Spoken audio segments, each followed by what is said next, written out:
Est-ce qu'il y a des personnes ici qui ont commencé à produire des contenus et qui ont arrêté? Combien de fois? Qui a déjà arrêté 2 fois? 3 fois? Et vous voulez recommencer encore? Est-ce que ce n'est pas plus simple d'abandonner définitivement? Si on devait vous demander, à votre avis, est-ce que la discipline intervient dans les causes qui ont fait que vous arrêtiez de produire des contenus? La discipline. Mais qu'est-ce qui vous empêche d'être discipliné dans la production de contenu? Qu'est-ce qui t'empêche de te dire, je vais me lever chaque jour, ou à la veille chaque jour, je vais produire au moins 2 contenus pour la journée? Qu'est-ce qui vous empêche de faire ça? C'est lui? C'est simple, il faut l'éliminer.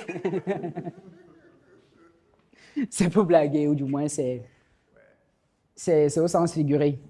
Qu'est-ce qui vous empêche d'être discipliné dans la production de contenu, si on devait vous demander? Oui. Oui, en ce qui me concerne, ce qui fait qu'on arrête peut-être de produire du contenu, ça s'appelle le manque d'inspiration. C'est-à-dire qu'on n'est pas assez inspiré sur ce qu'on va dire. Ça peut être qu'on ne supporte pas les critiques. Ça peut être la peur. C'est bon pour les contacts. Ça peut être la peur des critiques. Et aussi l'absence de vision par rapport à ce que tu veux vraiment. Et ça peut être aussi le manque d'amour. C'est-à-dire tu crées des contenus. Le manque quoi? Le manque d'amour, c'est ce que tu as fait. C'est-à-dire tu manques de... Tu sais, tu crées des contenus, tu n'aimes pas vraiment ce que tu fais. C'est la même chose chez vous. Vous n'aimez pas créer des contenus. C'est comme si on te forçait seulement à créer des contenus. Le manque d'inspiration.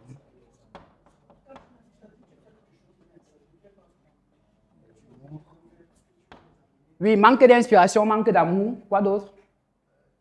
Manque de motivation. De motivation. Est-ce que le manque de motivation ne fait pas, ça ne vient pas du fait que tu n'aimes pas ce que tu fais? Ça ne vient pas du manque d'amour. Et l'autre chose, c'est le manque d'inspiration.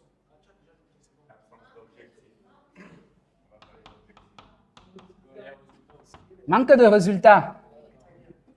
C'est quoi les résultats?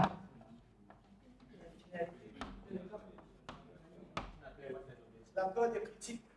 Non, allons-y pas à pas. D'après vous, sur les réseaux sociaux, ou quand vous produisez du contenu, c'est quoi le résultat que vous cherchez?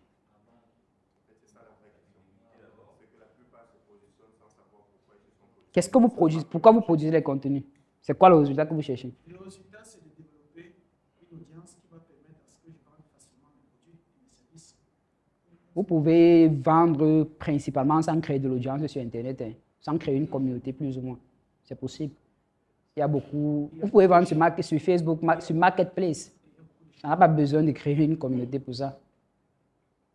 Donc, est-ce que l'objectif n'est pas plutôt ailleurs? Est-ce que c'est quand tu postes la vidéo, tu vois un like, c'est ta cousine qui a liké que ça t'énerve? Est-ce que c'est pas ça?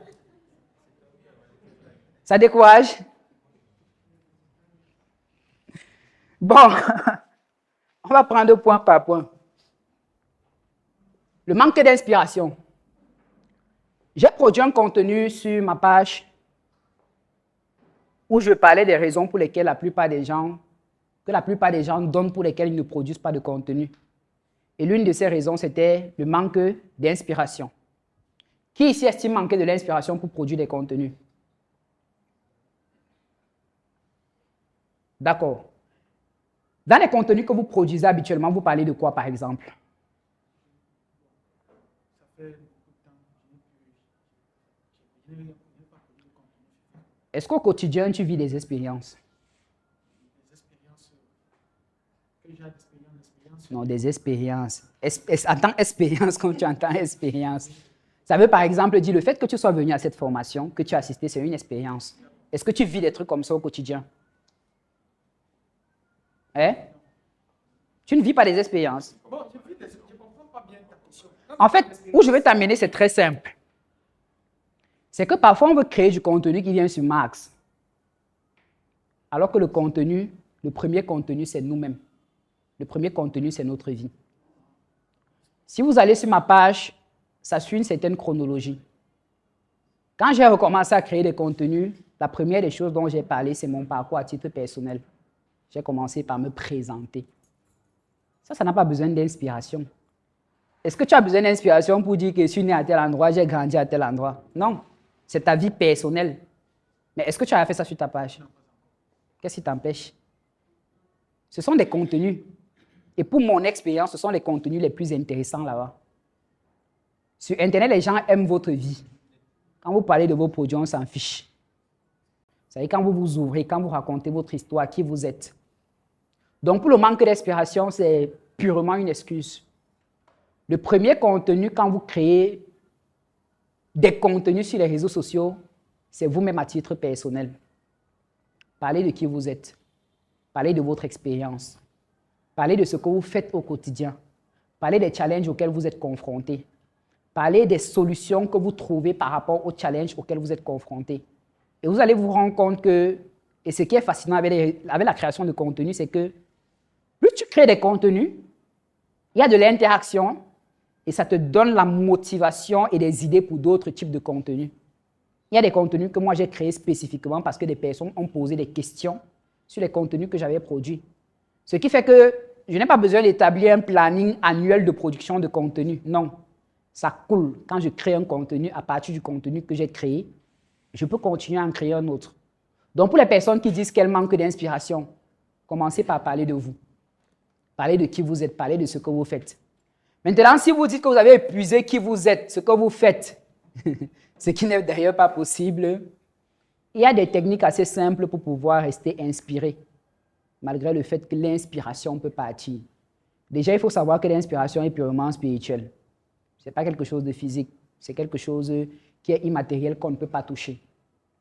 On ne commande pas l'inspiration. L'inspiration vient.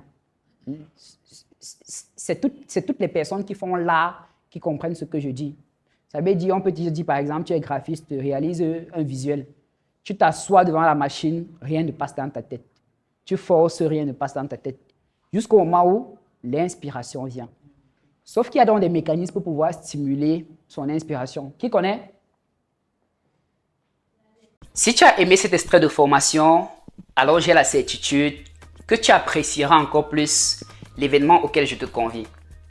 En effet, ce 17 août 2024, le Dr Claudel Numbissier et toute son équipe, dont moi-même, débarquons à Abidjan en Côte d'Ivoire. Nous allons y donner une conférence sur le thème « Devenir un as de la vente ». C'est un thème dont nous avons pleinement qualité à aborder parce que depuis plus de 10 années déjà, nous commercialisons nos produits, nos services dans un contexte purement africain avec des méthodologies qui sont pleinement adaptées et en constante évolution. C'est donc ce retour d'expérience que nous ferons aux personnes qui seront présentes aux 10 événements. Durant cet événement également, vous pourriez bénéficier en exclusivité des opportunités, mais également de nos produits Njoka et également SM. Après cet événement inédit, nous aurons un autre événement encore plus grandiose qui s'appelle le Brunch. Ce sera un événement privé qui va regrouper des entrepreneurs à travers la Côte d'Ivoire qui viendront idéalement pour networker, mais surtout pour saisir des opportunités. Alors, si tu souhaites participer à l'un de ces deux événements, et pourquoi pas les deux, je vais laisser un lien en commentaire, tu le remplis. Forcément, je vais te contacter afin de pouvoir parfaire ta réservation. On se dit à ce 17 août à Abidjan, en Côte d'Ivoire. Ciao.